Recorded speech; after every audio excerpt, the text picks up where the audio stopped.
ಮಿಲನ ಸಿನಿಮಾದಲ್ಲಿ ಆ್ಯಕ್ಟ್ ಮಾಡಿದಂತಹ ಪಾರ್ವತಿ ಮೆನನ್ ಅವ್ರದ್ದು ಇದು ಫುಲ್ಲು ಸುದ್ದಿ ಏನಪ್ಪ ಅಂದರೆ ಅವರು ಯಾವುದೋ ಫೋಟೋ ಶೂಟ್ ಮಾಡಿದ್ದಾರೆ, ದಪ್ಪ ಆಗಿದ್ದಾರೆ. ಈಗ ದಪ್ಪ ಆದರೂ ತಪ್ಪು, ಹೆಣ್ಮಕ್ಳಲ್ಲಿ ಅವರಲ್ಲಿ ಹಾರ್ಮೋನಿ ವೇರಿಯೇಷನ್ ಇರುತ್ತೆ, ಇನ್ನೊಂದೇನೋ ಸಮಸ್ಯೆಗಳಿರುತ್ತೆ, ದಪ್ಪ ಆಗೋದು ಕಾಮನ್, ತಿಂದೇ ದಪ್ಪ ಆಗ್ತಾರೆ ಅಂತಿಲ್ಲ. ಸೊ ಅದು ಎಲ್ಲ ಹೆಣ್ಮಕ್ಳಿಗೆ ಗೊತ್ತಿರುವಂಥ ವಿಚಾರ. ಇವತ್ತು ಆಕೆ ದಪ್ಪ ಆಗಿದ್ದಾರೆ ಅಂತ ಕಂಪ್ಲೀಟ್ ಬಾಡಿ ಶೇಮಿಂಗ್ ಶುರು ಆಗಿಬಿಟ್ಟಿದೆ. ನೀವು ಒಬ್ಬ ಹೆಣ್ಣು ಮಗಳ ತಂದೆಯಾಗಿ ಏನು ಹೇಳೋಕ್ಕೆ ಇಷ್ಟಪಡ್ತೀರಾ ಸರ್? ನಾನು ಈ ವಿಚಾರವಾಗಿ ಹೆಣ್ಣು ಮಕ್ಕಳ ಒಂದು ದೇಹದ ಬಗ್ಗೆ ಆಗಲಿ, ಆಕೆಯ ರೂಪದ ಬಗ್ಗೆ ಆಗಲಿ, ಆಕೆಯ ನಡತೆ ಬಗ್ಗೆ ನಾನು ಮಾತಾಡಲ್ಲ. ಅದು ನನ್ನ ವ್ಯಾಪ್ತಿ ಅಲ್ಲ.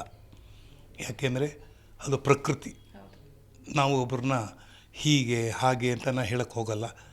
ಅದು ಯಾರಾದರೂ ಆಗಿರ್ಬೋದು, ಅವೆಲ್ಲ ಮಾಡಬಾರ್ದು. ಯಾಕೆಂದರೆ ದಯಮಾಡಿ ಹೇಳ್ತೀನಿ, ಪ್ರಕೃತಿಗೆ ಬಿಟ್ಟುಬಿಡಿ. Leave it to the nature, be a good teacher. Milana ಸಿನಿಮಾದಲ್ಲಿ ಆ್ಯಕ್ಟ್ ಮಾಡಿದಂತಹ ಪಾರ್ವತಿ ಮೆನನ್ ಅವ್ರದ್ದು ಇದು ಫುಲ್ಲು ಸುದ್ದಿ ಏನಪ್ಪ ಅಂದರೆ ಅವರು ಯಾವುದೋ ಫೋಟೋ ಶೂಟ್ ಮಾಡಿದ್ದಾರೆ, ದಪ್ಪ ಆಗಿದ್ದಾರೆ. ಈಗ ದಪ್ಪ ಆದರೂ ತಪ್ಪು, ಹೆಣ್ಮಕ್ಳಲ್ಲಿ ಅವರಲ್ಲಿ ಹಾರ್ಮೋನಿ ವೇರಿಯೇಷನ್ ಇರುತ್ತೆ, ಇನ್ನೊಂದೇನೋ ಸಮಸ್ಯೆಗಳಿರುತ್ತೆ, ದಪ್ಪ ಆಗೋದು ಕಾಮನ್, ತಿಂದೇ ದಪ್ಪ ಆಗ್ತಾರೆ ಅಂತಿಲ್ಲ. ಸೊ ಅದು ಎಲ್ಲ ಹೆಣ್ಮಕ್ಳಿಗೆ ಗೊತ್ತಿರುವಂಥ ವಿಚಾರ.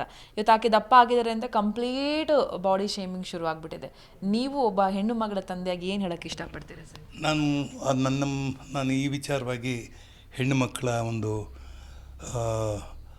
ದೇಹದ ಬಗ್ಗೆ ಆಗಲಿ, ಆಕೆಯ ರೂಪದ ಬಗ್ಗೆ ಆಗಲಿ, ಆಕೆಯ ನಡತೆ ಬಗ್ಗೆ ನಾನು ಮಾತಾಡಲ್ಲ. ಅದು ನನ್ನ ವ್ಯಾಪ್ತಿ ಅಲ್ಲ. ಯಾಕೆಂದರೆ ಅದು ಪ್ರಕೃತಿ. ನಾವು ಒಬ್ಬರನ್ನ ಹೀಗೆ ಹಾಗೆ ಅಂತ ನಾನು ಹೇಳಕ್ಕೆ ಹೋಗಲ್ಲ.